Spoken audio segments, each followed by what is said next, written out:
ខ្ញុំបាទ Michael Makara ស្វាគមន៍មកកាន់កម្មវិធីកិច្ចសន្ទនាសេដ្ឋកិច្ចឬ Makara Talk អស់លោកស្រីនាងកញ្ញាជាទីមេត្រីអស់រយៈពេលជាង10ឆ្នាំមកហើយដែលរាជរដ្ឋាភិបាលកម្ពុជាបានដាក់ឲ្យដំណើរការជាផ្លូវការនៃផ្សារភិហ៊ុនជាពាក្យសាមញ្ញមែនតើគឺផ្សារមូលបត្រកម្ពុជាថ្ងៃនេះយើងមានកិត្តិយសដែលបានជួបសម្ភាសដោយផ្ទាល់ជាមួយនឹងអាយដាមស៊ូសជាតិដែលអាយដាមគឺជាប្រតិភូរាជរដ្ឋាភិបាលទទួលបន្ទុកជាអគ្គនាយកនៃនាយកតកមូលបត្រកម្ពុជាកុំឲ្យខាត់ពេលយូរសូមជួបជាមួយអាយដាមតែម្ដងបាទជម្រាបសួរអាយដាមបាទជម្រាបសួរអាយដាមអស់រយៈពេលជាង10ឆ្នាំមកហើយដែលផ្សារមូលបត្រកម្ពុជាបានដាក់ដំណើរការអាយដាមអាចជម្រាបជូនបានទេក្នុងនាមជានាយកតកថាតើយើងបានសម្រេចនៅសមិទ្ធផលអ្វីខ្លះក្នុងការចូលរួមចំណែកដល់ការអភិវឌ្ឍសេដ្ឋកិច្ចជាតិបាទសូមអរគុណជាថ្មីសម្រាប់សារព័ត៌មានកម្ពុជាថ្មីដែលជានិច្ចកាលតែផ្ដល់នៅកិត្តិយសសម្រាប់តំណាងនៃនាយកកមូលបត្រកម្ពុជាជាពិសេសរូបខ្ញុំផ្ទាល់ដើម្បីផ្ដល់នៅបទសម្ភាសន៍ហើយផ្ដល់ជាដំណឹងផ្ដល់ជាយើងឲ្យឈ្មោះថាកិច្ចអភិវឌ្ឍដែលយើងបានធ្វើកន្លងមកពាក់ព័ន្ធនឹងវិស័យមូលបត្រសម្រាប់សាធារណជនក៏ដូចជាវិទ្យុកិននៅក្នុងវិស័យមូលបត្រសម្រាប់ឆ្លើយតបនឹងសំណួររបស់លោកមករាខ្ញុំគិតថាខ្ញុំគួរតែអាចឆ្លើយតបជារូបភាព3ដើម្បីបង្ហាញឃើញពីសមិទ្ធផលដែលយើងបានធ្វើរយៈពេលជាង10ឆ្នាំនេះទី1គឺជាការឆ្លើយតបនឹងសំណួរថាតើយើងចេញមកពីណាចាប់ដើមដំបូងយើងមានអីខ្លះទី2យើងដើរដល់ណាមានន័យថាយើងបានអីខ្លះក្នុងពេលសប្តាហ៍ថ្ងៃហើយនៅទី3យើងសម្លឹងឆ្ពោះទៅលើអីសម្រាប់ផ្សាយមូលបត្រក្នុងការចូលរួមដល់កំណើននៃសេដ្ឋកិច្ចរបស់ជាតិទាំងមូលសម្រាប់ការឆ្លើយតបនឹងសំណួរទី1ថាយើងចេញពីណាដោយគ្រប់គ្នាបានដឹងថាវិស័យមូលបត្រគឺជាវិស័យមួយបើសម្រាប់ខ្ញុំនៅថានិយាយថាជាវិស័យថ្មីអញ្ចឹងបាទមិនដូចជាវិស័យធនាគារដែលលោកបានរីកចម្រើនជាច្រើនឆ្នាំ20-30ឆ្នាំទទួលបានទំនុកចិត្តដែលគ្រប់គ្នាសឹងតែរោអ្នកដែលគ្មានលុយនៅធនាគារមិនមានទេក្នុងពេលសប្តាហ៍ថ្ងៃគឺគ្រប់គ្នាមានសាច់ប្រាក់នៅធនាគារចំណិចហើយប្រហែលថ្ងៃមុនខ្ញុំក៏បានទៅជែកដែរជាមួយនឹងលោកបណ្ឌិតអិនចានីដែលជាអគ្គនាយកនៃធនាគារដ៏ធំរបស់យើងធនាគារអេស៊ីលដាដែលលោកបានបញ្ជាក់ថាពេលដែលយើងបាននឹងកំពុងមានបញ្ហាព្រំដែនជាមួយនឹងប្រទេសជិតខាងធនាគារយើងមួយចំនួនដែលនៅតាមក្បែរបន្ទាប់ព្រំដែនត្រូវបិទទ្វារមួយរយៈពេលនេះបញ្ជាក់អំពីបញ្ហាដែលយើងកើតឡើងប៉ុន្តែក៏ចង់បញ្ជាក់ថាសេវាកម្មធនាគារបានទៅដល់ទូទាំងប្រទេសសូម្បីតែប្រមាណគីឡូម៉ែត្រពីព្រំដែនក៏យើងមានសេវាកម្មធនាគារដែរអញ្ចឹងធនាគារបានបញ្ជ្រាបចូលទៅក្នុងស្ទាប់បងប្អូនប្រជាពលរដ្ឋយើងគ្រប់ទាំងអស់ទូទាំងប្រទេសសម្រាប់វិស័យមូលបត្រយើងចាប់ផ្ដើមពីគេហៅថាចំណុចកណ្ដាលនៃរាជធានីភ្នំពេញមានថាយើងចាប់ផ្ដើមជាមួយអ្នកដែលយល់ដឹងច្បាស់អំពីវិស័យមូលបត្របានចាប់ផ្ដើមរីកបន្តិចម្ដងដែលយើងអាចពង្រីករហូតដល់តាមរាជធានីខេត្តដើម្បីឲ្យបងប្អូនវិទ្យុគិតតាមខេត្តក៏លោកបានយល់ដឹងដែរយើងចាប់ផ្ដើមមានត្រឹមតែជាឯកសារមួយច្បាប់ដែលយើងនិយាយថាមួយច្បាប់ក៏បានតែមួយក្បាលដែលក្នុងនោះនិយាយអំពីវិស័យហិរញ្ញវត្ថុទាំងមូលតែមួយផ្នែកធំគឺនិយាយពីវិស័យធនាគារដែលមានការរីកចម្រើនហើយនឹងមួយផ្នែកទៀតនិយាយអំពីវិស័យមេធនាគារដែលក្នុងនោះមានវិស័យមូលបត្រដែលតាមរយៈឯកសារយុទ្ធសាស្ត្រអភិវឌ្ឍវិស័យហិរញ្ញវត្ថុដែលចាប់ផ្ដើមដំបូងគឺ2001-2010យើងបានចាប់ផ្ដើមគូសវាសផែនទីក្នុងការរៀបចំវិស័យនេះឯកសារត្រូវបានធ្វើបច្ចុប្បន្នកម្មคล้ายទៅជាឯកសារយុទ្ធសាស្ត្រអភិវឌ្ឍវិស័យហិរញ្ញវត្ថុតាមដំណាក់កាលហើយដែលក្នុងពេលសប្តាហ៍ថ្ងៃយើងមានចុងក្រោយបំផុតគឺវិស័យឯកសារយុទ្ធសាស្ត្រអភិវឌ្ឍវិស័យហិរញ្ញវត្ថុ2025-2030អ្វីដែលខ្ញុំលើកឯកសារនឹងឡើងគ្រាន់តែចង់បញ្ជាក់ថាវិស័យនេះគឺជាវិស័យមួយដែលចាប់ផ្ដើមឡើងដោយមានការគូសវាសផែនទីនិងការចង្អុលផ្លូវពីរាជរដ្ឋាភិបាលកម្ពុជាដែលចាប់ផ្ដើមតាំងពីដំណាក់កាលដែលសម្ដេចតេជោលោកគឺជានាយករដ្ឋមន្ត្រីឈានមកក្នុងពេលបច្ចុប្បន្នគឺសម្ដេចមហាបវរធិបតីនាយករដ្ឋមន្ត្រីនៃប្រជាជាតិកម្ពុជាតាមរយៈការចង្អុលបង្ហាញពីរាជរដ្ឋាភិបាលកម្ពុជាជាពិសេសពីប្រមុខរាជរដ្ឋាភិបាលតែម្ដងនិងក្រោមការដឹកនាំផ្ទាល់របស់រដ្ឋមន្ត្រីក្រសួងសេដ្ឋកិច្ចនិងហិរញ្ញវត្ថុព្រោះតាមច្បាប់លោកគឺជាប្រធាននៃពីមុនគឺគណៈកម្មការបត្តិកម្ពុជាប៉ុន្តែក្រោយច្បាប់ឆ្នាំ2021លោកគឺជាប្រធាននៃនាយកតកបត្តិកម្ពុជាឬក៏ប្រធាននៃអាជ្ញាធរសេវាហិរញ្ញវត្ថុមិនមែនធនាគារដែលនាយកតកបត្តិកម្ពុជាគឺជាសេនាធិការមួយនៅក្នុងនោះឯកឧត្តមអគ្គមន្ត្រីសេវាឧបនាយករដ្ឋមន្ត្រីក្រសួងសេដ្ឋកិច្ចហិរញ្ញវត្ថុដែលជាប្រធាននៃអាជ្ញាធរសេវាហិរញ្ញវត្ថុមេធនាគារលោកតែងតែផ្ដល់ទី1គឺការគ្រប់គ្រងមានថាលោកគ្រប់គ្រងឲ្យមន្ត្រីជំនាញបំពេញភារកិច្ចតាមផែនទីដែលបានគូសវាសទី2ផ្ដល់នៅការចង្អុលបង្ហាញផ្ទាល់តែម្ដងលើចំណុចមួយចំនួនដែលជាទិសដៅនៃការអភិវឌ្ឍវិស័យមូលបត្រនេះហើយនៅចំណុចទី3លោកដឹកនាំអនុវត្តទៀតបើសិនជាក្នុងករណីដែលយើងមានបញ្ហាកើតឡើងទាមទារនៅការដឹកនាំផ្ទាល់ពីលោកអញ្ចឹងក្រុមការគ្រប់គ្រងក្រុមការដឹកនាំផ្ទាល់ពីលោកយើងបានចាប់ផ្ដើមអភិវឌ្ឍវិស័យនេះតាំងពីជាឯកសារคล้ายទៅជាហេដ្ឋារចនាសម្ព័ន្ធដែលមានទាំងអស់សម្រាប់វិស័យមូលបត្រនិងបានចាប់ផ្ដើមចេញជាផ្លែផ្កាក្នុងពេលសប្តាហ៍ថ្ងៃយើងមិនមានទេក្រុមហ៊ុនមូលបត្រ យើងមិនស្គាល់ទេផ្សារពាក្យហ៊ុនយើងមិនស្គាល់ទេសញ្ញាបានបើក្នុងពេលសប្តាហ៍ថ្ងៃយើងមានហេដ្ឋារចនាសម្ព័ន្ធគ្រប់គ្រាន់ទាំងអស់យើងមានផ្សារពាក្យហ៊ុនដែលបងប្អូនយើងវិនិយោគិនយើងទៅជ័យគ្នាសឹងតែរាល់ថ្ងៃក្នុងពេលសប្តាហ៍ថ្ងៃពីការជួញដូរពាក្យហ៊ុនថ្លៃពាក្យហ៊ុននេះចុះថ្លៃពាក្យហ៊ុននេះឡើងបញ្ហាព្រំដែនកាត់ឡើងថាតើមានប៉ះពាល់ដល់ផ្សារអត់គ្រប់គ្នាបានចាប់ដើមសម្លឹងមកផ្សារមូលបត្រកម្ពុជាដែលការសម្លឹងទាំងអស់នេះបានមកដោយសារយើងចាប់ដើមពីផែនទីចង្អុលផ្លូវឈានទៅដល់ការកសាងហេដ្ឋារចនាសម្ព័ន្ធខ្ញុំសូមជម្រាបលោកមករាផងដែរថាដើម្បីឲ្យវិស័យនេះដំណើរការទៅបានមិនត្រឹមតែត្រូវការនៅហេដ្ឋារចនាសម្ព័ន្ធប៉ុណ្ណោះទេយើងត្រូវការនៅគ្រប់រូបភាពទាំងអស់នៃដំណើរការផ្សារដោយដែលផ្សារដែលយើងបានឃើញអញ្ចឹងរូបភាពសំខាន់នៃផ្សារគឺអ្វីមានទីតាំងសមស្របប្រព័ន្ធហេដ្ឋារចនាសម្ព័ន្ធរៀបរយទាំងអស់ហើយទី2គឺត្រូវមានផលិតផលដាក់លក់ហៅផ្សារតើតើមានអ្វីលក់បើផ្សារអត់មានអ្វីលក់มันអាចចាត់ទុកថាជាផ្សារទេទោះប្រឹងសរសេរប្រឹងដាក់ប្រឹងឲ្យគេផ្សព្វផ្សាយប៉ុណ្ណាក៏នៅតែផ្សារដែលគ្មានផលិតផលហើយនឹងចំណុចសំខាន់ទី3ដែលអាចខ្វះបានគឺអ្នកទិញឬក៏វិនិយោគិនអ្នកទិញអ្នកលក់នៅក្នុងទីផ្សារអញ្ចឹងផ្សារមូលបត្រកម្ពុជាដែលយើងខ្ញុំក្នុងនាមជានាយកកងបាកម្ពុជាបានចាប់ផ្ដើមរៀបចំតាមរយៈផែនទីរហូតដល់ចេញជាផ្សារនេះយើងបានរៀបចំនៅប្រព័ន្ធ ecosystem ទាំងអស់ដែលមានរាប់តាំងពីការផ្ដល់ការអនុញ្ញាតជូនទៅគ្រប់តួអង្គទាំងអស់ផ្ដល់ការអនុញ្ញាតទៅលើប្រព័ន្ធហេដ្ឋារចនាសម្ព័ន្ធសម្រាប់ធ្វើការជួញដូរទាំងអស់បង្កើតនៅតួអង្គបន្ថែមដែលមានតម្រូវការជាក់ស្ដែងសម្រាប់ផ្សារឲ្យដំណើរការរៀបចំជាមួយនឹងក្រុមហ៊ុនដែលជាអ្នកយកផលិតផលមកដាក់លក់នៅលើទីផ្សារហើយនឹងទៅជែកជាមួយអ្នកទាំងឡាយណាដែលមានឆន្ទៈឬក៏ចង់ធ្វើការវិនិយោគជាមួយនឹងផ្សារមូលបត្រកម្ពុជាក្នុងនាមជាវិនិយោគិនអញ្ចឹងចំណុចទាំងអស់នេះដែលយើងធ្វើក្នុងរយៈពេលជាង10ឆ្នាំនេះបើនិយាយត្រឹមតែជាក្របខ័ណ្ឌបទបញ្ញត្តិយើងខ្ញុំអាចនិយាយថាក្រោមការដឹកនាំរបស់ខ្ពង់ខ្ពស់របស់អាដាមអគ្គរដ្ឋសភាចៅបនាយករដ្ឋមន្ត្រីក្រសួងសេដ្ឋកិច្ចហិរញ្ញវត្ថុនិងជាប្រធាននៃអាជ្ញាធរសេវាហិរញ្ញវត្ថុមេធនាគារដែលលោកគឺជាអ្នកដឹកនាំដោយផ្ទាល់មិនដែលខកខានហើយខ្ញុំរាប់បើខ្ញុំឲ្យខ្ញុំរាប់កិច្ចប្រជុំក្រុមការដឹកនាំផ្ទាល់របស់លោកមិនតិចជាង100ប្រជុំទេកន្លងមកអាចលើសនឹងច្រើនតទៀតដើម្បីអនុម័តនៅសំណុំនៃបទបញ្ញត្តិដែលត្រូវការជាឆ្អឹងខ្នងសម្រាប់ការរៀបចំហេដ្ឋារចនាសម្ព័ន្ធនេះហើយបទបញ្ញត្តិទាំងអស់មានលើសបើនិយាយពីច្បាប់យើងមានច្បាប់ចំនួន3បើនិយាយអំពីអនុក្រឹត្យយើងមានអនុក្រឹត្យ4 5ហើយស្រេចដែលមានក្នុងដៃដើម្បីរៀបចំដំណើរការក្របខ័ណ្ឌបទបញ្ញត្តិហើយបើនិយាយត្រឹមក្របខ័ណ្ឌប្រកាសដែលអាដាមបកនាយករដ្ឋមន្ត្រីលោកចូលហត្ថលេខាដោយផ្ទាល់យើងមានលើសពី100ប្រកាសក្នុងពេលសប្តាហ៍ថ្ងៃអញ្ចឹងសំណុំនៃបទបញ្ញត្តិទាំងអស់នេះហើយដែលផ្ដល់ទៅជាប្រលឹងសម្រាប់ការបង្កើតនៅទីផ្សារទាំងមូលជាមួយគ្នានេះនាយកកងបាត់កម្ពុជាក្នុងនាមជាសេនាធិការបានចាប់ផ្ដើមអនុវត្តក្របខ័ណ្ឌបទបញ្ញត្តិតាមរយៈការផ្ដល់អាជ្ញាប័ណ្ណតាមរយៈការបង្កើតតួអង្គតាមរយៈការធ្វើការជាមួយនឹងគ្រប់តួអង្គទាំងអស់រហូតដល់យើងធ្វើការជាមួយនឹងក្រុមហ៊ុនដើម្បីគាត់រៀបចំខ្លួនដាក់ផលិតផលលក់ខ្ញុំអត់អាចនិយាយថាវិស័យផ្សេងងាយទេប៉ុន្តែសម្រាប់វិស័យមូលបត្រកាន់តែពិបាកដោយសារក្រុមហ៊ុនមួយដើម្បីអាចយកផលិតផលជាពាក្យហ៊ុនយកទៅដាក់លក់គាត់ត្រូវមាននៅភាពរឹងមាំតខ្លួនគាត់សិនតាំងពីក្របខ័ណ្ឌអភិបាលកិច្ចតាំងពីក្របខ័ណ្ឌនៃឯកសារពាក់ព័ន្ធទាំងអស់ហើយជាពិសេសរបាយការណ៍រ៉ែងទឹកដែលត្រូវធ្វើសាវនកម្មនិងតាំងពីក្របខ័ណ្ឌរចនាសម្ព័ន្ធផ្ទៃក្នុងដែលធានាថាដំណើរការក្រុមហ៊ុនប្រកបទៅដោយប្រក្រតីភាពរាប់តាំងពីក្រុមហ៊ុនត្រូវមានចំណូលទៀតហើយចំណូលហ្នឹងគឺកាត់កងជាមួយចំណាយស្គាល់ចំណេញ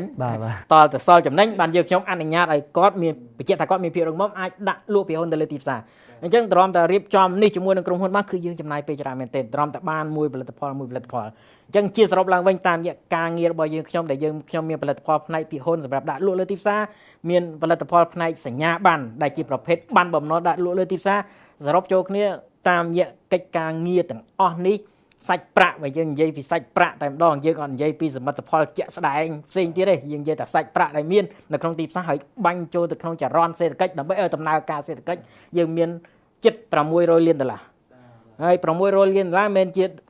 សាច់ប្រាក់មួយដែលទុកចោលមកកន្លែងចង់បញ្ជាក់ជូនលោកមករាអញ្ចឹងថាជាសាច់ប្រាក់មួយដែលបានបាញ់ចូលហើយស្រេចទៅក្នុងចរន្តនៃសេដ្ឋកិច្ចដើម្បីឲ្យមានដំណើរការទំហំនៃទីផ្សារទាំងមូលព្រោះទំហំទីផ្សារគឺអាស្រ័យលើក្រុមហ៊ុនចោបញ្ជីអញ្ចឹងបើសិនយើងគ្រាន់តែនិយាយពីទំហំទីផ្សារទាំងមូលដែលយើងមានក្នុងពេលសប្តាហ៍ថ្ងៃហ្នឹងយើងមានជិត$3,000 លានយកទំហំទាំងអស់បញ្ចូលគ្នានៅតូចបើធៀបជាមួយទំហំសេដ្ឋកិច្ចរបស់យើងណាដូច្នេះយើងត្រូវធ្វើការបន្តទៀតដើម្បីឲ្យក្រុមហ៊ុនផ្សេងសម្លឹងមកទីផ្សារថាពេលដែលក្រុមហ៊ុនទាំងអស់ចូលក្នុងទីផ្សារគឺក្រុមហ៊ុនបានបង្កើតនៅទីផ្សារមួយដែលជាគេហៅថារូបភាពដ៏ខ្លាំងមួយជូនទៅសកលលោកនៅទំហំសេដ្ឋកិច្ចរបស់កម្ពុជា អញ្ចឹងទំហំទីផ្សារនេះបើយើងធៀបជាមួយនឹង GDP យើងមាន5.30ថាអញ្ចឹងទៅប្រហែលប៉ុណ្ណឹងនៃ GDP របស់យើងមានថាយើងខ្ញុំបានចូលរួមចំណែកបានប៉ុណ្ណឹងដែរក្នុងពេលសប្តាហ៍ថ្ងៃបើគ្រាន់តែក្រុមហ៊ុនដែលយើងខ្ញុំផ្ដល់អាជ្ញាបានហើយប្រមូលទុនផងគាត់អាទុនចុះជីគាត់ច្បាច់បញ្ចូលគ្នាវាសឹងតែម្ដុំ$200 លានហើយស្រេចហើយដែលកំពុងដំណើរការជាទុនវិនិយោគអញ្ចឹងនេះគឺជាអ្វីដែលយើងខ្ញុំបានរៀបចំជាហេដ្ឋារចនាសម្ព័ន្ធជាផលិតផលដាក់លក់លើទីផ្សារហើយសរុបទាំងអស់យើងមាន25ក្រុមហ៊ុនដែលបានចុះបញ្ជីហើយស្រេចហើយត្រៀមនឹងទទួលមួយក្រុមហ៊ុនទៀតអាចនៅក្នុងខែកញ្ញាយូរបំផុតក្នុងខែតុលាឆ្នាំ2025នៅក្រុមហ៊ុនមួយទៀតហើយអ្វីដែលយើងខ្ញុំមានមោទនភាពហ្នឹងគឺបានរៀបចំហើយសាច់ប្រាក់មានក្នុងទីផ្សារហើយយើងមានកំណើនឆ្នាំ2025មានកំណើនឧទាហរណ៍យើងធ្លាប់តែមានទំហំនៃការបោះផ្សាយលក់ពាក្យហ៊ុនត្រឹមតែ$10 លាន$20 លានឬច្រើនផុតមួយឆ្នាំ50 លានបាទប៉ុន្តែក្នុងពេលសប្តាហ៍ថ្ងៃយើងមានការបោះផ្សាយពាក្យហ៊ុនផងហើយយើងមានការបោះផ្សាយសញ្ញាបត្រផងហើយអ្វីដែលមានមោទនភាពនឹងតាមរយៈការដឹកនាំរបស់ឯកឧត្តមអគ្គរដ្ឋពិចារ្យឧបនាយករដ្ឋមន្ត្រីលោកបានណែនាំឲ្យបង្កើតនៅទីផ្សារសញ្ញាបត្រនេះហើយដែលចាប់ផ្ដើមដំបូងក្រុមហ៊ុនអាចខ្ចីលុយពីសាធារណជនត្រឹមតែ20 លាន10 លានហើយយើងថាច្រើនណាត្រឹមតែអញ្ជើញអ្នកវិនិយោគដើម្បីផ្ដល់សាច់ប្រាក់ឲ្យក្រុមហ៊ុនខ្ចីតាមរយៈយន្តការទីផ្សារតែក្នុងឆ្នាំ2025យើងមានមោទនភាពដែលមានការបោះផ្សាយសញ្ញាបត្ររហូតដល់$100 លានសម្រាប់ក្រុមហ៊ុនមួយហើយទោះបានតែជោគជ័យក្នុងរយៈពេល1 ដល់ 1 ខែក្រុមហ៊ុនមួយទៀតបន្ទាប់ពី$100 លានហើយមានក្រុមហ៊ុនមួយទៀតដែលបោះផ្សាយសញ្ញាបត្រប្រភេទជាសញ្ញាបត្របៃតងណាមិនត្រឹមសញ្ញាបត្រធម្មតាសញ្ញាបត្របៃតងដែលបម្រើដល់ការពិវត្តប្រកបដោយចីរភាពនោះទៀតដែលទំហំរហូតដល់$50 លានរយៈពេលរហូតដល់15 ឆ្នាំអូបាទយូរបាទចាប់ផ្ដើមដំបូងហ៊ានឲ្យគេខ្ចីរយៈពេល3-5 ឆ្នាំយូរពេកអត់ហ៊ានឲ្យព្រោះត្រូវការលុយត្រឡប់មកវិញហើយទំនុកចិត្តឲ្យត្រឹម5 ឆ្នាំប៉ុន្តែអ្វីដែលខ្ញុំសង្កត់សង្កល់ក្នុងឆ្នាំ2025នេះគឺទំនុកចិត្តនៃអ្នកវិនិយោគផ្ដល់ទៅផ្សារមូលបត្រកម្ពុជានៅរយៈពេលកាន់តែយូរ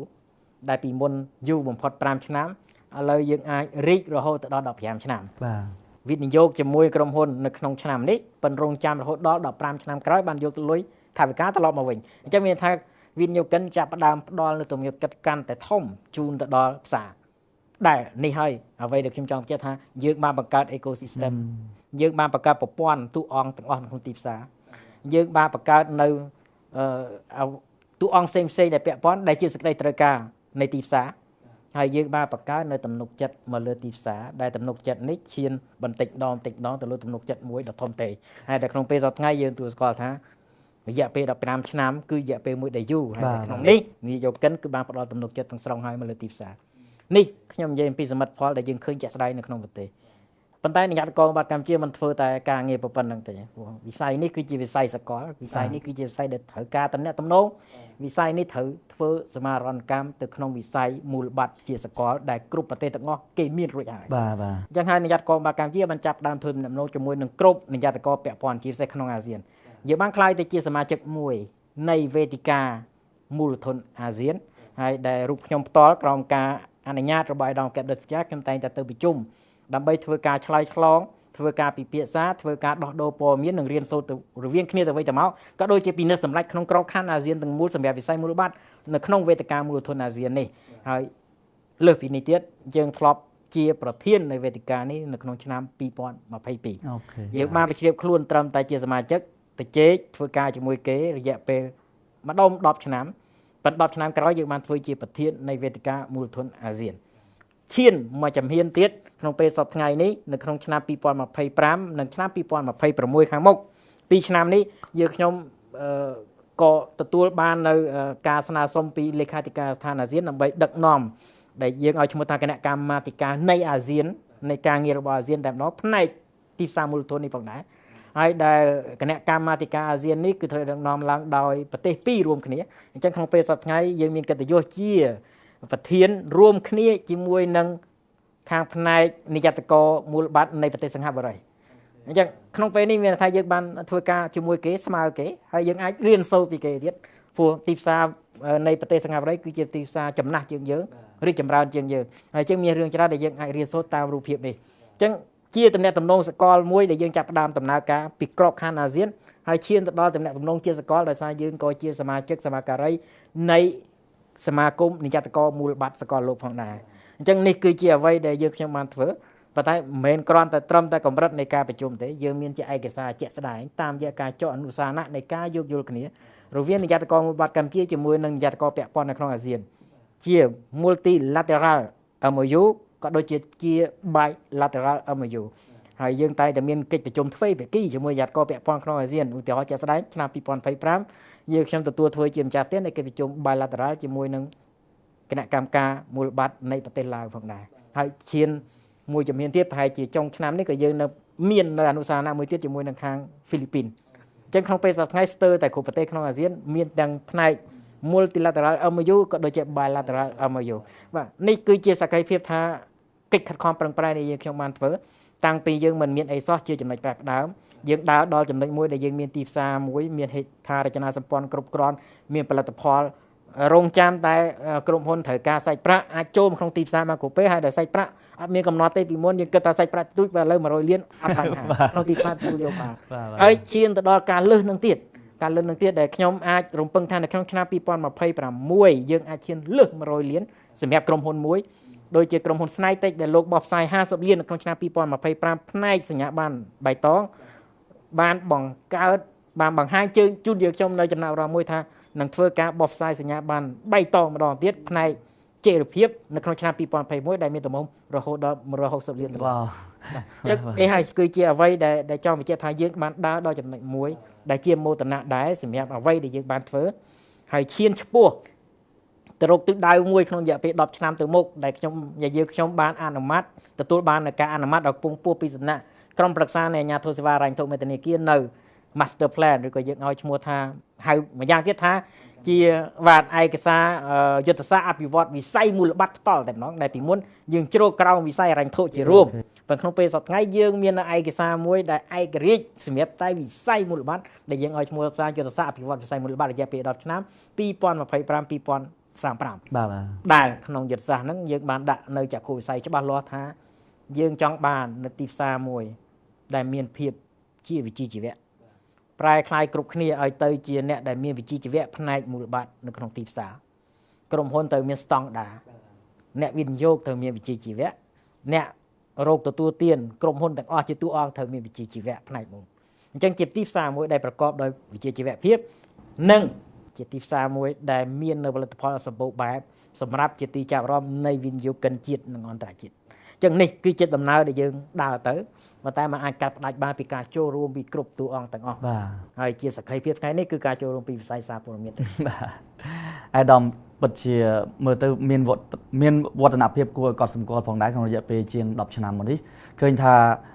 ក៏ប៉ុន្តែអ្វីដែលខ្ញុំចាប់អារម្មណ៍នោះឃើញថាមានក្រុមហ៊ុនប្រមាណជា25អាដាមដែលបានធ្វើការបោះផ្សាយអាដាមអាចជម្រាបជូនបានទេថាក្រុមហ៊ុនក្នុងក្រុមហ៊ុន25នោះមានប្រមាណក្រុមហ៊ុនដែលធ្វើការបោះផ្សាយមូលបត្រកម្មសិទ្ធិហើយក៏អាចគៀងគរប្រមាណដែរហើយក្រៅពីនឹងសញ្ញាបត្រប្រមាណដែរអាដាមបាទហើយថាតើក្នុងកាលៈទេសៈនាពេលបច្ចុប្បន្ននៃសេដ្ឋកិច្ចទាំងសកលនិងតំបន់កំពុងតែមានការធ្លាក់ចុះដូចជាបញ្ហាប្រឈមនានារួមទាំងកម្ពុជាផងដែរតើតួនាទីរបស់ផ្សារមូលបត្រអាចនឹងមានតួនាទីយ៉ាងណាក្នុងការជួយជ្រោងដូចចាក់បញ្ចូលទុនទៅក្នុងសេដ្ឋកិច្ចបាទអរគុណកន្លែងនេះហើយគឺជាចំណុចសំខាន់ដែលជាមហាកិត្តិយសមួយឬក៏ជាឱកាសមួយដែលក្នុងពេលដែលមានបញ្ហាប៉ុន្តែយើងមានផ្សារហើយស្រេចបាទបើយើងគិតត្រឡប់មកវិញថាចុះបើយើងកំពុងតែមានបញ្ហាប្រឈមនៅក្នុងពេលសប្តាហ៍ហើយមិនមានផ្សារអញ្ចឹងយើងត្រូវការនៅទុនយើងអាចមានតែត្រឹមពីវិស័យធនាគារមួយប៉ុណ្ណោះប៉ុន្តែក្នុងពេលសប្តាហ៍កំពុងមានបញ្ហាប៉ុន្តែប្រភពនៃការផ្ដល់ទុនយើងមានតាំងពីវិស័យធនាគារនិងវិស័យមូលបត្រអញ្ចឹងដែលយើងអាចនិយាយថាជាឱកាសមួយនៅក្នុងចំណុចប្រឈមទាំងអស់នេះដោយសារក្រោមការដឹកនាំបរិយាបាលកម្ពុជាក្រោមការដឹកនាំរបស់អាដាមអគ្គរដ្ឋវិចៅបនាយករដ្ឋមន្ត្រីយើងអាចរៀបចំនៅហេដ្ឋារចនាសម្ព័ន្ធដែលជាទីផ្សារហើយស្រេចសម្រាប់ជាប្រភពនៃការផ្ដល់ទុនទៅដល់ក្រុមហ៊ុនយកទៅអភិវឌ្ឍបន្តសម្រាប់សំណួររបស់លោកមករាដែលពាក់ព័ន្ធជាមួយនឹងការញែកព្រោះក្នុងផ្សាររបស់យើងមានផលិតផលផ្នែកមូលបត្រកម្មសិទ្ធិហើយនិងផ្នែកមូលបត្របំណុលភាគហ៊ុនគឺជាមូលបត្រកម្មសិទ្ធិហើយយើងមានក្រុមហ៊ុនចមជីភាគហ៊ុនចំនួន11ក្រុមហ៊ុនក្នុងពេលសប្តាហ៍ហើយដែលក្រុមហ៊ុន11ខ្ញុំបានទៅជែកជាមួយនឹងខាងមូលនិធិអភិវឌ្ឍរញ្ញធុអន្តរជាតិ IMF ដែលទៅជែកជាមួយគាត់ហើយគាត់ក៏ឯកភាពមួយខ្ញុំដែរគាត់សួរខ្ញុំមកសំណួរថាតើក្នុងពេលសប្តាហ៍យើងមានបញ្ហាអីអត់នៅលើទីផ្សារក្នុងពេលដែលស្គាល់លោកប្រឈមបញ្ហាព្រំដែនហើយអ្វីៗទាំងអស់ជាស្ថានភាពរញ្ញធុមានបញ្ហាប្រឈមក្នុងពេលសប្តាហ៍ហើយខ្ញុំជម្រាបថា បើនិយាយពីបញ្ហាប្រឈមគ្រប់ប្រទេសទាំងអស់មានដូចគ្នាកាលណាចរន្តសេដ្ឋកិច្ចសកលមានបញ្ហាប្រឈមគ្រប់គ្នាមានបញ្ហាប្រឈមហើយដែលចំណុចប្រឈមខ្ញុំអាចជម្រាបជូនលោកមករាបានថាជាចំណុចប្រឈមដែលពាក់ព័ន្ធជាមួយនឹងការវិនិយោគរបស់សាធារណជនជាធម្មតាពេលដែលមានបញ្ហាសេដ្ឋកិច្ចមានបញ្ហារ៉ាញ់ធុការវិនិយោគតែមានការថមថយហើយយើងបានឃើញអំពីតំហយការថយចុះនៃគេហៅថាទំហំសាច់ប្រាក់ដែលបែរមកចូលក្នុងទីផ្សារប៉ុន្តែអត់មានការថយចុះនៃអ្នកដែលចូលក្នុងទីផ្សារទេអញ្ចឹងនេះគឺជាចំណុចមួយដែលខ្ញុំប្រាប់ថាកម្ពុជាមានចំណុចប្រឈមប៉ុន្តែកម្ពុជាមានចំណុចខ្លាំងរបស់ខ្លួនបាទយើងបានបង្កើនចំនួនអ្នកវិនិយោគហើយចំនួនអ្នកវិនិយោគក្នុងពេលសប្តាហ៍ថ្ងៃចេញមកពីត្រឹម 5,000 នាក់យើងមានរហូតដល់លើសពី 60,000 នាក់ហើយដែលជម្រាបជូនគាត់ថាក្នុងពេលសប្តាហ៍ថ្ងៃ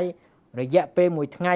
នៃការចូលទៅក្នុងទីផ្សារនៃអ្នកវិនិយោគរបស់យើងមិនតិចជាង 2,000 នាក់នោះទេអញ្ចឹងអាចចន្លោះពី 2,000 ទៅ 3,000 នាក់អញ្ចឹងមានន័យថាអ្នកដែលចាប់អារម្មណ៍លើទីផ្សារមានតែកំណើនប៉ុន្តែអ្វីដែលមានការថយចុះខ្លះដោយសារបញ្ហាសេដ្ឋកិច្ចជាសកលគឺការដាក់ទុនវិនិយោគការទិញលក់មានថយខ្លះប៉ុន្តែជារឿងដែលកិច្ចអត់រួចក្រៅពីចំណុចទាំងអស់នេះអ្វីដែលខ្ញុំជម្រាបជូនខាង IMF ថាយើងមានប្រឈមប៉ុន្តែអ្វីដែលខ្ញុំសប្បាយចិត្តនោះគឺក្នុងពេលសប្តាហ៍ថ្ងៃយើងបានធ្វើការតាមរយៈរូបភាពមួយដែលច្បាស់លាស់តាមរយៈការកំណត់យកស្តង់ដារអន្តរជាតិជារួមអនុវត្តក្នុងផ្សារមូលបត្រកម្ពុជាឧទាហរណ៍យើងទាមទារនៅរបាយការណ៍រ៉ាញ់ធុមិនមែនជាស្តង់ដារត្រឹមតែកម្រិតយើងទេគឺជាស្តង់ដារអន្តរជាតិតែម្ដងសម្រាប់អីសម្រាប់តាក់ទាញអ្នកវិនិយោគអន្តរជាតិបើយើងរៀបចំត្រឹមតែកម្រិតស្តង់ដាររបស់យើងជារបាយការណ៍រ៉ាញ់ធុអ្នកវិនិយោគអន្តរជាតិប្រហែលជាគាត់មិនទទួលទេដោយសារគាត់ទទួលយកនៅស្តង់ដារមួយដែលយើងឲ្យឈ្មោះថាស្តង់ដាររេការរ៉ាញ់ធុជាអន្តរជាតិអញ្ចឹងខាងនិយ័តកងមូលបត្រកម្ពុជាក៏ដូចផ្សារមូលបត្រកម្ពុជាយើងបានអនុម័តយកស្តង់ដារអន្តរជាតិនេះឲ្យស្រេចដែលស្តង់ដារនេះទាមទារឲ្យមានក្រុមហ៊ុនមួយដែលច្បាស់លាស់ទើបអាចចូលក្នុងផ្សារបានអញ្ចឹង11ក្រុមហ៊ុនប៉ុន្តែសិតតែក្រុមហ៊ុន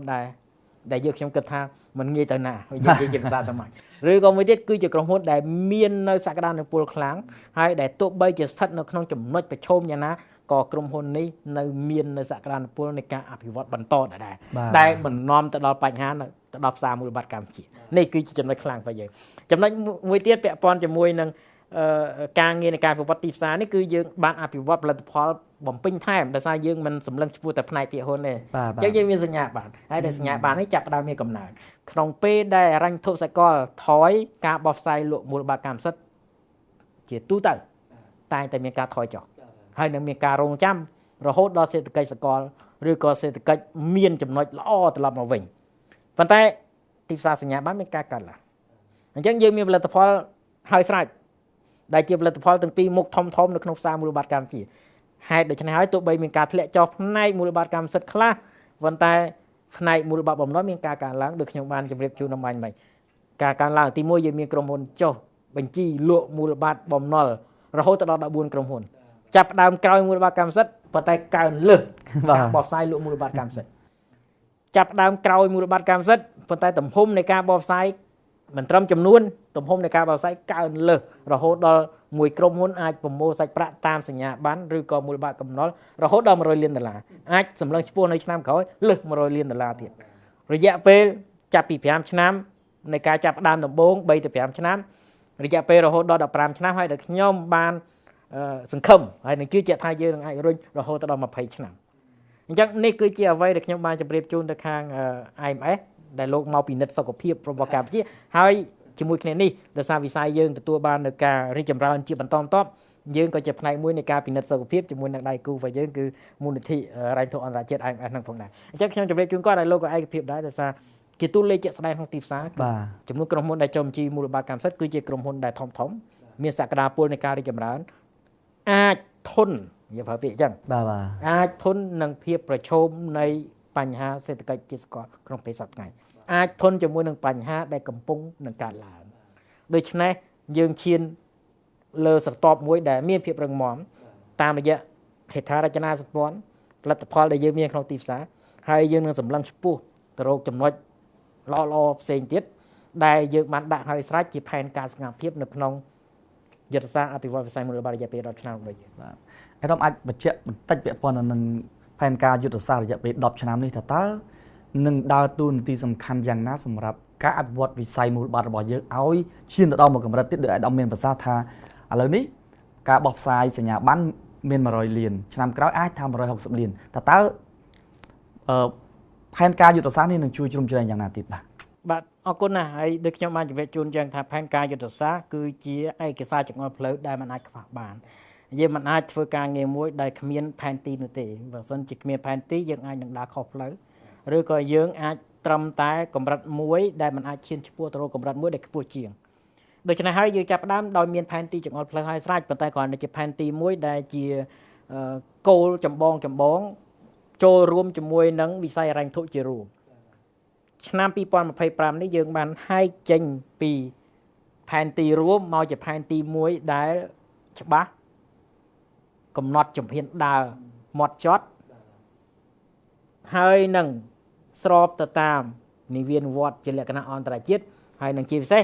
ចេញមកអំពីអ្វីដែលយើងខ្ញុំបានធ្វើការរយៈពេលជាង10ឆ្នាំនេះបាទហើយសម្លឹងឈ្មោះទៅលោកកិច្ចសហការជាមួយនឹងយត្តកក្នុងតំបន់ថាតើគេដល់ណាហើយយើងគួរតែមានអ្វីខ្លះដែលអាចធ្វើដោយគេក្នុងករណីដែលអ្វីដែលគេបានធ្វើនោះយើងចាត់ទុកថាជាការអនុវត្តល្អបាទអញ្ចឹងឆ្លងតាមចំណុចទាំងអស់នេះហើយដែលយើងបានរៀបចំនៅឯកសារមួយដែលយកឈ្មោះថាយុទ្ធសាស្ត្រអភិវឌ្ឍវិស័យមូលបត្ររយៈពេល10ឆ្នាំ2025-2035យុទ្ធសាស្ត្រនេះថ្មីត្បិតតែទោះបីយើងខ្ញុំមានបទពិសោធន៍យើងខ្ញុំដឹងអំពីដំណើរនៃការអភិវឌ្ឍទីផ្សារដោយខ្លួនឯងធ្វើខ្លួនឯងដឹងប៉ុន្តែយើងក៏មិនអាចបោះចោលនៅគំនិតវិភាគគំនិតជំនាញហើយជាពិសេសអ្នកដែលបានជួយជ្រោមជ្រែងក្នុងការរៀបចំនៅទីផ្សារតាំងពីចាប់ផ្ដើមដំបូងយើងមានដៃគូរបស់យើងដែលមិនអាចខ្វះបានហ្នឹងគឺធនាគារអភិវឌ្ឍអាស៊ីដែលលោកចាប់ផ្ដើមគូវាសលើផែនទីជាមួយគ្នាក្នុងការអភិវឌ្ឍវិស័យហិរញ្ញវត្ថុអញ្ចឹងយើងខ្ញុំបានស្នើសុំកិច្ចសហការពីធនាគារអភិវឌ្ឍអាស៊ីដែលលោកបានផ្ដល់នៅអ្នកជំនាញដើម្បីមកធ្វើការជាមួយនឹងក្រុមការងារយើងខ្ញុំក្នុងការរៀបចំនៅឯកសារយុទ្ធសាស្ត្រអភិវឌ្ឍវិស័យមូលបត្ររយៈពេល10ឆ្នាំដែលឆ្លៀតក្នុងឱកាសនៃកិច្ចសម្ពាធនេះក៏អរគុណទៅធនាគារអភិវឌ្ឍអាស៊ីដែរដែលជានិច្ចកាលតែផ្ដល់នៅជំនួយឧបត្ថម្ភជាបច្ចេកទេសហើយក្នុងឆ្នាំ2025នេះកដោធំនោះគឺយើងបានអនុម័តនៅយុទ្ធសាស្ត្រអភិវឌ្ឍវិស័យមូលបត្រជាមួយគ្នាកើតឡើងជាមួយគ្នាឥឡូវយើងបន្តរៀបចំនៅឯកសារហើយនឹងតម្លឹងឆ្ពោះទៅដល់ការអភិវឌ្ឍជាមួយគ្នាក្នុងរយៈពេល10ឆ្នាំទៅមុខទៀតឯកសារនេះសំខាន់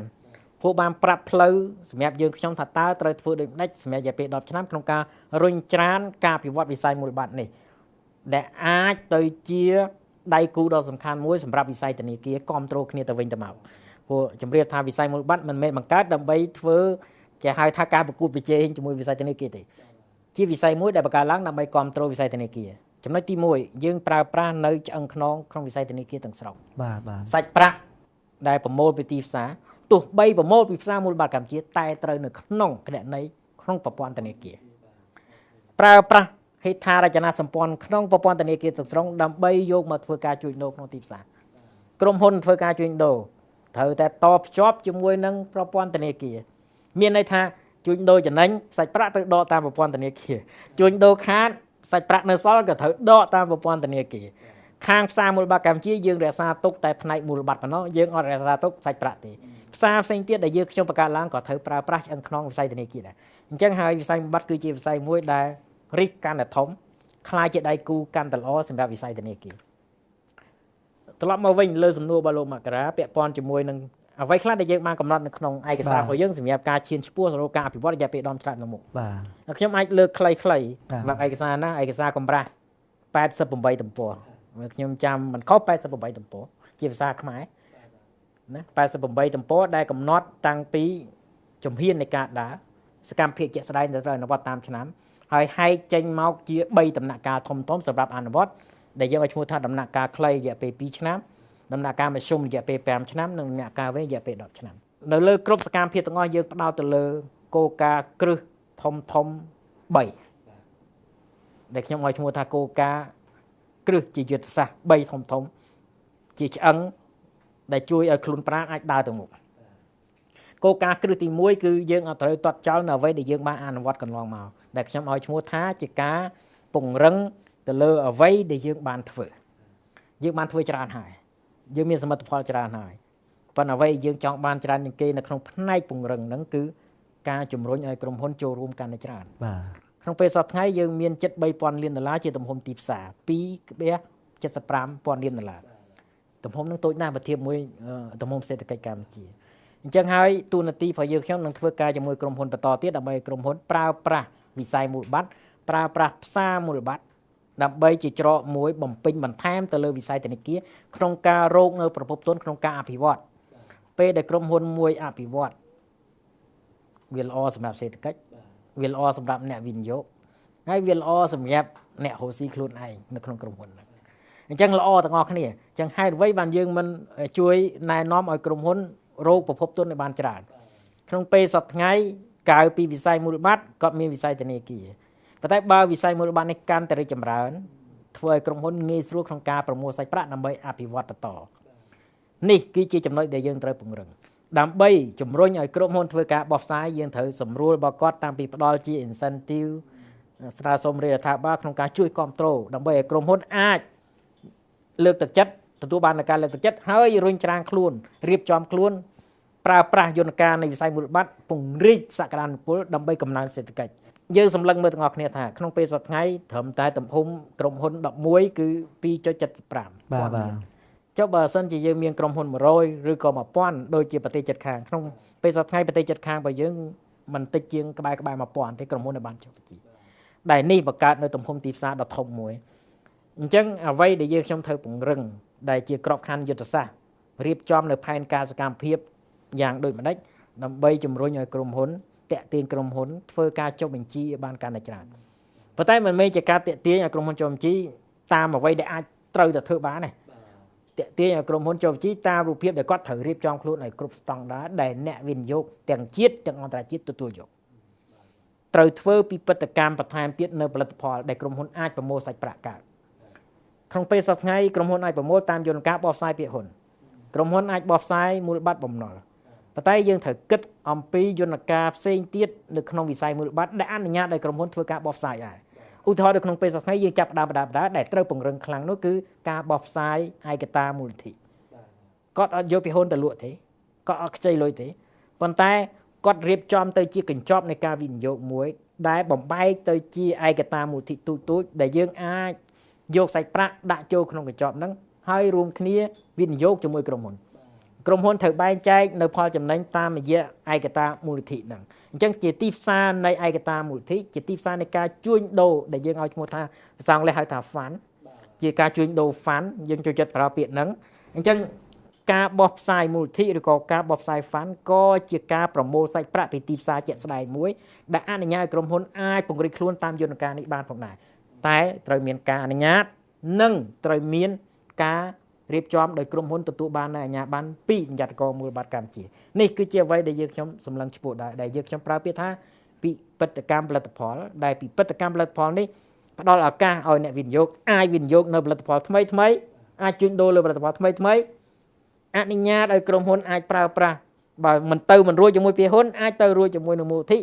ឬក៏ទៅមិនរួចជាមួយទីអាចទៅរួចជាមួយនឹងសញ្ញាបត្រអញ្ចឹងយើងបង្កើតបានកាន់តែច្រើននៅប្រភេទនៃផលិតផលនេះក៏ជាចំណុចដែលធ្វើឲ្យទីផ្សារយើងកាន់តែរីកចម្រើនកាន់តែត្រូវបានពង្រឹងអញ្ចឹងទី1ពង្រឹងទី2ខ្ញុំប្រើពាក្យថាពង្រីកណាពង្រឹងយើងខ្ញុំមានចំណុចធំ4ដែលអាចពិនិត្យជាក់ស្ដែងក្នុងឯកសារពង្រីកក៏មានដូចគ្នាដែរក៏យើងខ្ញុំមាននៅការពង្រីកជាសកម្មភាពធំចំនួន4ដូចគ្នាដែរដែលការពង្រីកហ្នឹងយើងចាប់យកទាំងអស់ទី1យើងខ្ញុំចាប់យកជាមួយអ្វីដែលថ្មីហើយមានកំណើនដែលយើងខ្ញុំឲ្យឈ្មោះថាការចាប់យកនៅការអភិវឌ្ឍមួយតាមបែបជាភាពគ្រប់គ្នាស្គាល់ការពារបរិស្ថានរៀបចំបរិស្ថានឲ្យបានល្អដែលដំបូងគឺជាកាតព្វកិច្ចរបស់រដ្ឋតែឯងប៉ុន្តែឆ្លៀតក្នុងឱកាសនេះចង់ជម្រាបថាជាកាតព្វកិច្ចរួមគ្នាទៅជាទាំងប្រជាពលរដ្ឋទាំងរដ្ឋគឺត្រូវមានកាតព្វកិច្ចការពារបរិស្ថានដូចគ្នាសម្រាប់សារមូលបត្រកម្ពុជាសម្រាប់វិស័យមូលបត្រយើងខ្ញុំបន្ថែមពាក្យមួយទៀតជាកាតព្វកិច្ចរបស់ក្រុមហ៊ុនផងដែរក្រុមហ៊ុនត្រូវមានទំនួលខុសត្រូវសម្រាប់បរិស្ថានអញ្ចឹងហើយក្រុមហ៊ុនយើងខ្ញុំតែងតែធ្វើការជាមួយថាបើសិនជាអាចធ្វើការពង្រីកធុរកិច្ចតាមបែបនៃការការពារបរិស្ថានតាមបែបនៃការប្រវត្តិដោយជាភាពយើងខ្ញុំលើកទឹកចិត្តបន្ថែមអញ្ចឹងវាមានផលិតផលពិសេសផ្នែកហ្នឹងដែលយើងខ្ញុំចង់ជំរុញឲ្យក្រុមហ៊ុនធ្វើការប្រមូលសាច់ប្រាក់ឬក៏ធ្វើការបោះផ្សាយលក់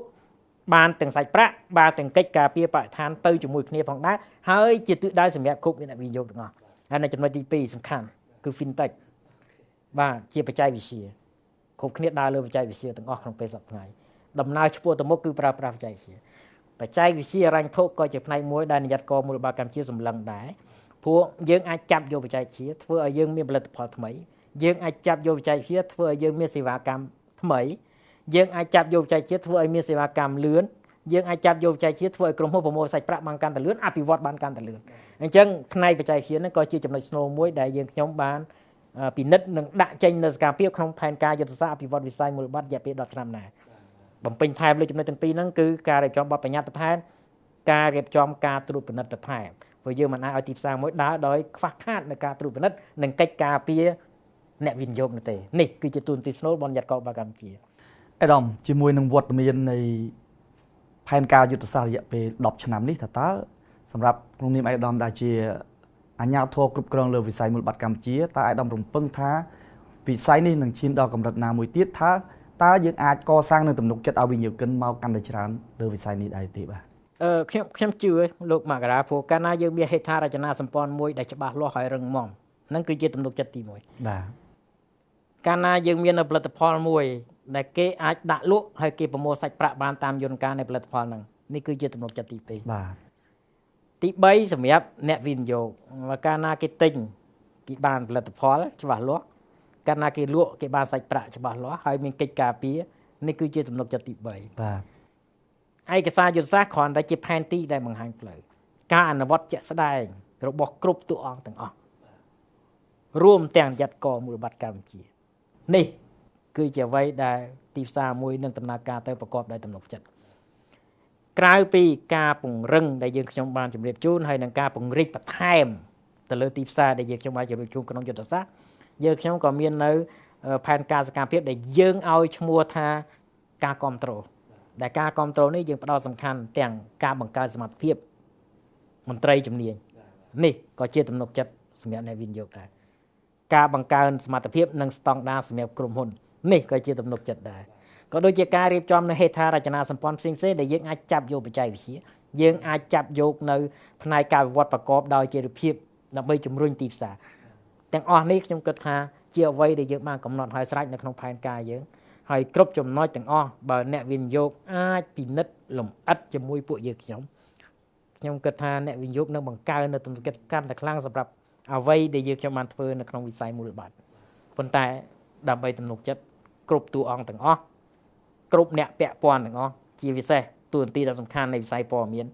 គឺការតែជួយឲ្យអ្នកវិនិយោគមានទំនុកចិត្តមកផ្សារមូលបត្រកម្ពុជាជាសារចុងក្រោយរបស់អាដាមក្នុងនាមជាអាជ្ញាធរមួយដែលបានធ្វើការលើវិស័យនេះមានការរីកលូតលាស់នាពេលបច្ចុប្បន្នតើអាដាមមានសារអីសំខាន់ដើម្បីផ្ញើជូនទៅដល់ទាំងទស្សនិកជនក៏ដូចជាសាធារណជននិងវិនិយោគិនទូទៅបាទអ្វីដែលខ្ញុំចង់ជម្រាបជូនថាវិស័យមូលបត្រនេះត្រូវបានបង្កើតឡើងជាស្នូលសំខាន់មិនមែនសម្រាប់បំរើឲ្យនិយត្តករមិនមែនជាសំខាន់បំរើឲ្យប្រតិបត្តិការទីផ្សារជាក់ស្ដែងទេការបង្កើតផ្សារនេះឡើងគឺដើម្បីបង្កើតនៅប្រភពនៃការរកនៅធនធានបន្ថែមជូនទៅដល់ក្រុមហ៊ុនក្នុងប្រទេសយើងប៉ុន្តែដើម្បីបង្កើតទៅជាប្រភពនៃធនធានតលតែមានការចូលរួមពីគ្រប់ក្រុមហ៊ុនយើងទាំងអស់ក្រុមហ៊ុនអាចចូលរួមតាមរូបភាពរកធនធានពីទីផ្សារដោយរៀបចំខ្លួនคล้ายទៅជាអ្វីមួយដែលអាចដាក់លក់លើទីផ្សារតាមយន្តការច្បាប់ក្រុមហ៊ុនអាចចូលរួមក្នុងនាមជាអ្នកវិនិយោគផ្ទាល់នៅក្នុងទីផ្សារអញ្ចឹងការចូលរួមរបស់ក្រុមហ៊ុនការចូលរួមរបស់អ្នកវិនិយោគគឺជាអ្វីមួយដែលធ្វើទីផ្សាររឹងមាំទីផ្សាររឹងមាំគឺសម្រាប់ក្រុមហ៊ុនខ្លួនឯងព្រោះជាប្រភពពេលដែលយើងត្រូវការយើងរោមកវិញនិងទីផ្សាររឹងមាំគឺជាអ្វីមួយដែលល្អសម្រាប់អ្នកវិនិយោគព្រោះជាផលិតផលដែលនឹងស្រូបសាច់ប្រាក់អ្នកវិនិយោគចូលបលែងជូនអ្នកវិនិយោគវិញនៅសាច់ប្រាក់ដែលចំណេញពីទីផ្សារក្នុងការដែលអ្នកវិនិយោគយល់អំពីហានិភ័យនៃទីផ្សារអាចគ្រប់គ្រងហានិភ័យនៃទីផ្សារនិងអាចបង្កើននៅគេហៅថាផលចំណេញតាមចំណេះដឹងដែលទទួលបានពីទីផ្សារអញ្ចឹងទីផ្សារកាន់តែរីកចម្រើនអ្នកវិនិយោគកាន់តែរីកចម្រើនក្រុមហ៊ុនមានភាពរឹងមាំក្នុងការទទួលបាននៅសាច់ប្រាក់គ្រប់ពេលវេលាពីទីផ្សារបន្ថែមពីលើសាច់ប្រាក់ដែលអាចទទួលបានពីវិស័យធនាគារទីផ្សារមូលបត្ររឹងមាំវិស័យធនាគារកាន់តែរឹងមាំនេះគឺចំណុចចុងក្រោយខ្ញុំចង់បញ្ជាក់អរលោកស្រីនាងកញ្ញាជាទីមេត្រីកិច្ចសន្ទនាសេដ្ឋកិច្ចឬមករាថោករបស់ខ្ញុំជាមួយនឹងអាដាមសុរជាតិដែលជាអគ្គនាយក នៃនិយត្តករមូលបត្រកម្ពុជាបានឈានមកដល់ទីបញ្ចប់នៅពេលនេះខ្ញុំបាទម៉ៃគុណមករាអាដាមស៊ូសុជាតិសូមអរគុណសូមគោរពលា